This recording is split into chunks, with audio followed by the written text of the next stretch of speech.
Okay, today I wanted to review logical fallacies. These are mistakes in logic. You want to avoid these at all costs, especially my favorite, the slippery slope.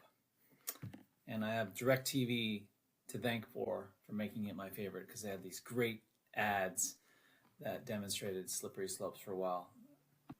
Ad hominem is the first one, and the first few of these logical fallacies are in Latin. Teaching some Latin here. Attacks the personality of the individual. This is probably the one you did when you were a kid. You're like, oh, what do you know about trains? You're dumb. Since I'm doing my Korean barbecue theme, someone might say to me, what do you know about Korean barbecue? You're white trash, Mooney. And that hurts. It's an ad hominem and perhaps a fact. The next one is ad populum. Just think, if it's popular, does it mean it's true? I don't think so. A proposition is held to be true because it is widely held to be true by some sector of the population. They say 50 million Elvis fans can't be wrong. He's alive. Well, I say 51 million Koreans can't be wrong either. They love Korean barbecue. Ad veracundum, note the prefix ver here, which means truth. So this is Latin for to wisdom. This is the belief that something said by a great person is true, even if times have changed or proved to be wrong. Lots of great people thought the earth was flat for many years. And lots of great actors love to comment on political situations. Non sequitur. This means it does not follow. When one statement isn't logically connected to another. I ate Korean barbecue, and then I got a listing the next day. I'm also a realtor. As long as I keep eating Korean barbecue, I will keep getting real estate listings. That's probably not true. False analogy. When two cases are not sufficiently parallel. So remember, before we had causal relationship, the opposite of that is non sequitur, and we also had analogy. The opposite of that is false analogy. Korean barbecue is better than a BMW X5. Well, one's a car and the other one is a meal, so they are not sufficiently parallel. Post hoc is circular reasoning, which attempts to prove that something by showing that because a second event followed a first event, the second event is a result of the first event, which is circular.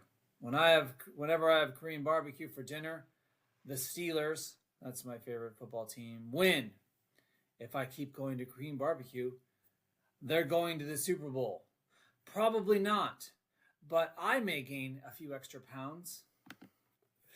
Hasty, sweeping overgeneralization. These are kind of interchangeable. You're using too few examples needed to reach a valid conclusion. Again, logical fallacies are fallacies. They're mistakes. They're not valid types of evidence. I went to one Korean restaurant and it was dirty. All Korean restaurants are dirty. Okay, that's not true. That's an overgeneralization, and stereotyping is a type of overgeneralization. Counter argument. I like my restaurants with a little bit of dust and dirt. It helps build up my immune system. I do not want a weak immune system. I learned that from COVID. Stereotyping is a specific type of overgeneralization. It's an oversimplified conception that one is regarded as embodying a set type. All Koreans are good at golf. That's a stereotype. Begging the question. Assume something to be true that needs proof. I like Korean barbecue because it's the best. Okay, that sounds like something, a third grader would say. Okay, they're not providing proof for what makes Korean barbecue the best. False authority. We had ethos and we had authority expertise. Now we have Kim Kardashian. when the person in question is not a legitimate authority on the subject. What do you know about Korean food? You're white. That's true. I may be a false authority. I'm not Korean. Slippery slope. This is the one I was telling you about before. This one's my favorite. You're asserting that some event must inevitably follow from another without any argument for the inevitability of the event in question. So it's almost like a series of non sequiturs. And YouTube has some great examples. This one starts, the guy gets on hold too long with his cable company and gets pissed off. And then the next thing you know, he ends up in a roadside ditch. It all started by being on hold too long with his cable company. Slippery slope. Here, this one. I ate Korean barbecue before a job interview. I smelled so badly that the HR guy threw me out of the interview. And then the next thing you know, you go down the list. I'm ending up living in a van down by the river, like Chris Farley in this Saturday Night Live skit. Equivocation. Shakespeare was a great equivocator. The use of expressions susceptible of double meaning. Here's a sign in my neighborhood. Slow children playing. Who's slow? When you see a sign that says, fine for parking here. Oh, great. I can park here. Well, no, you're going to get a fine. Okay. Mr. Bukema, my friend, says, I like my Weber barbecue. Here's a picture of a Weber barbecue. Me, I like Korean barbecue. Okay. Double meaning. Oversimplification. When a writer obscures or denies the complexity of the issues. Korean barbecue is just cheap meat. Well, that's an oversimplification. How dare you? Double standard. Sadly, our society is guilty of many of these. So were my parents growing up. Set of principles permitting greater opportunity or liberty to one than to another. Don't eat on the couch, son. And then I come home and my dad's having potato chips on the couch. Double standard. He has a greater liberty than I do. Sexism, sadly, in Anchorman in our society is an example of a double standard. Either or reasoning does not allow for any shades of meaning, compromise, or intermediate cases. So there's no gray area. There's no middle ground. Okay? There's no compromise.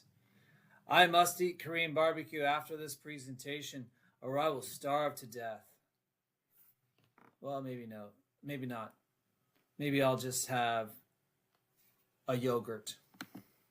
Smokescreen. This one you might also see on the AP Lang exam as straw man. They are interchangeable. Picture a straw man in a field, okay, guarding the field and deterring crows. That straw man would be easy to knock over, right? As opposed to a real man like Mike Tyson.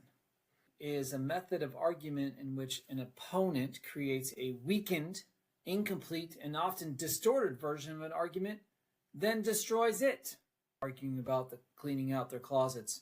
Jill, we should clean out the closets. They are getting a bit messy.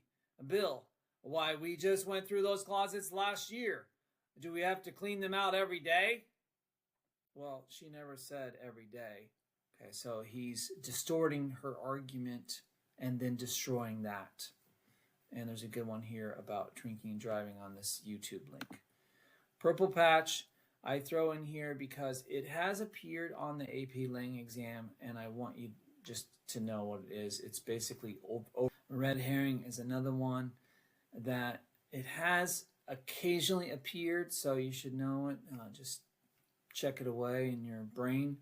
A distractor. A distractor. This says red herring is a picture. I'm here to distract you. Okay, it's to throw you off. Smoke screen, another example about Korean barbecue. Another example.